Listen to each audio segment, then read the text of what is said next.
Welcome back to the American League wildcard game at Yankee Stadium. Jose Altuve and the Astros leading the Yankees 2-0. As we go to the top of the seventh, Dallas Keuchel, who may have been a batter away from coming out of this game, got Alex Rodriguez to hit a fly ball to center. The Yankees strand two. And we go top seven now. Justin Wilson still in the game for the Yankees. Luis Valbuena will lead it off for Houston. He has singled and struck out. 7, 8, 9 coming up for the Astros. Valbuena, Chris Carter, and Jason Castro. So far, the Astros have gotten everything they could have hoped for from Dallas Keuchel in his first major league start on 3 days rest. Valbuena goes around. It's 1-1. Up again in the Yankee pen, Dellin Betances.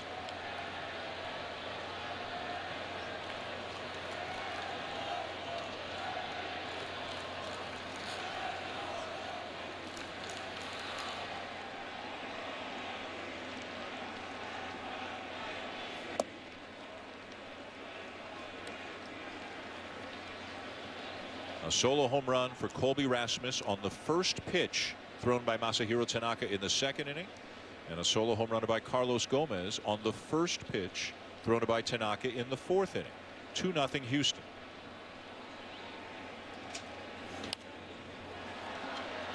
Popped up. This will get back out of play. 2-2.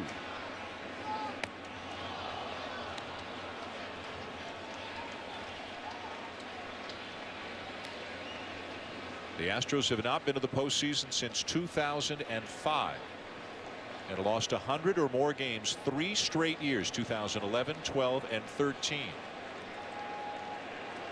And I think just about everybody, maybe with the possible exception of some people within the organization, thinks they are ahead of schedule. Had a very good season. As the 2-2, a rollover foul ball. Sports Illustrated have a 2017 world champion, yes. Houston Astros? Yes. It's not 2017 yet. No. All right. I'm glad you checked them.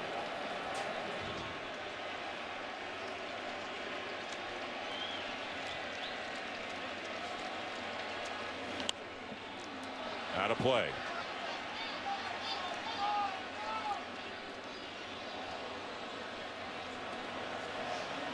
Valbuena, his numbers against lefties this season have been pretty awful. 158. AJ Hinch telling us just pregame, saying, look, this is a guy who has been hot as of late against lefties, so I want to keep him in there in a situation like this. See, he's working the count.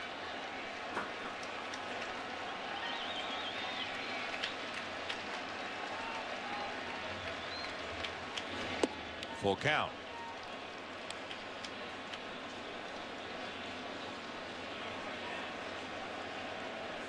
Betances ready if needed in the Yankee pen. Activity resumes in the Astros pen. And with Chris Carter up next and Jason Castro, you have to think that if Valbuena gets on, Betances has to come in for Carter. Rip foul.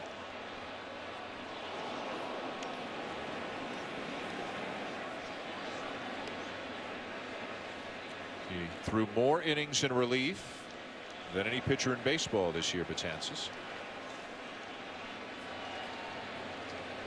Not quite as good at the end of the season as he was early on. He was virtually unhittable for a few months.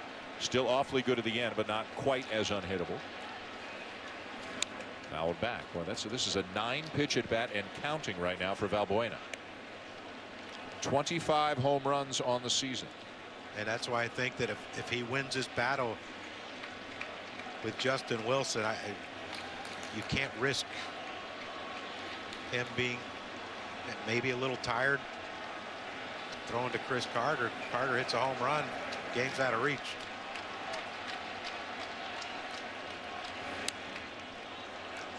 Let's go down to Tim Kirkjian. Yes, Dan, Dellin Betances is up in the bullpen. He's had a little bit of trouble lately because of a lot of overwork because he's been so good. But he is the first reliever since Rob Dibble in 1990-91 to strike out at least 120 batters strictly as a reliever in back-to-back seasons. That's how dominant he's been, and they're probably going to need him pretty soon tonight. He and Miller as good a 1-2 combo at the end of the pen as any team had this year. Down the left side, Chris Young giving chase, running out of room. Cal Bueno right now, I mean, he is just battling, and I think the difference watching him actually just this last week in the lefties that he has faced is just seeing the ball better. Usually these are swing and miss hits, and this is now I think 3 or 4 consecutive foul balls that he's had with 2 strikes in all parts of the zone. Yeah, and Tim was talking about Betances and his workload. Guys, when he pitched on Saturday, it was his 15th appearance in 33 days. I talked to him today and asked him how he's doing. He said, ready to go. Everybody's got to be ready to go. It's October. And Joe Girardi is going to call on Betances and Miller at some point in the next few innings, regardless of what the score is. Ground ball down to first. Bird unassisted.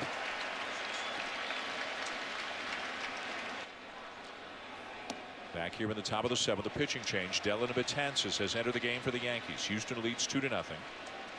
Betances averaged 14 strikeouts per 9 innings this year. 131 strikeouts in 84 innings.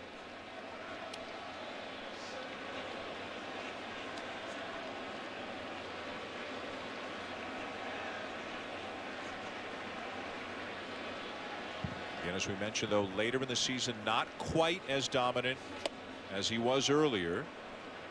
The walks were up, gave up a few homers. Still pretty good numbers in August, September, but not superhuman. Yeah, since he really struggled. But his fastball command, you see the first 2 pitches here to Chris, or 2 of the 3 pitches, not really locating very well. And that was his, that's what, well, you can't say haunted him in the second half of the season, but you know, base on balls have hurt him. Well, and it's not just that they're balls, it's that they're not close enough to even swing at, like that last one. I mean, if you're going to miss, it's one thing to miss 2 to 3 inches off. If you go 2 to 3 feet off, it's a non-competitive pitch that. As with a lead, A.J. Hinch will make a defensive change as well. He'll bring in probably Marvin Gonzalez to play first base. So VR in there to add a little speed. The Astros have some speed as well. They led the American League in stolen bases on the year with 121. So the power kind of overshadows some of the other good things about this team. The speed, the defense. Castro has walked and grounded into a double play. The shift is on as he takes inside, ball 1. And I've never seen a guy 6'9" that's quick to home plate or quick to first. So I think if you're VR right here, you might. Of course, you want to make Betances throw a strike. You don't want to give him an out when he's not commanding his pitches, but I think you got to be running here pretty soon.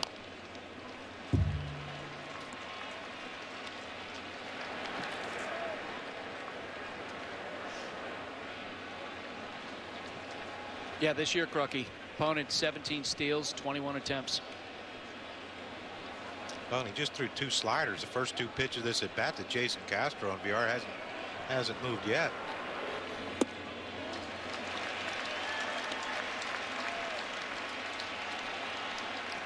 Meanwhile, Tony Sipp continues to throw in the Astros pen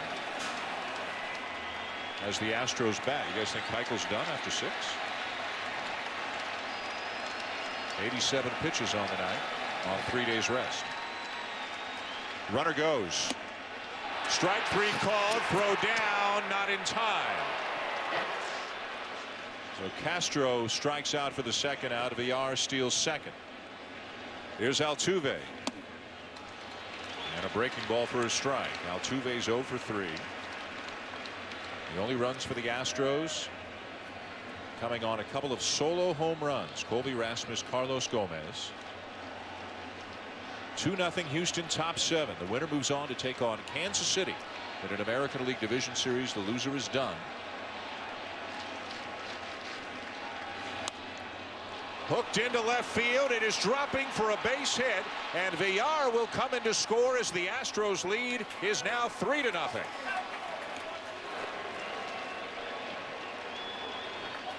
But this isn't a rare thing for Altuve. And now he's running and steals second. Led the American League with 38 during the regular season. How about the plate coverage too for a guy who's 5'6", that he can reach that pitch. Well, you look at the bat he uses. It looks like it's about 52 inches because he's so small. But yeah, but you look at his stride, Dan. Look at his front foot. It's stepping right on the white line of the batter's box, and a 33, 34-inch bat's going to cover that 17-inch home plate. And the reaction back in Houston, predictably, they're feeling it. He's feeling it. 3-0 Houston, 7th inning. And the Yankees contemplating reviewing the stolen base out at second? Not now.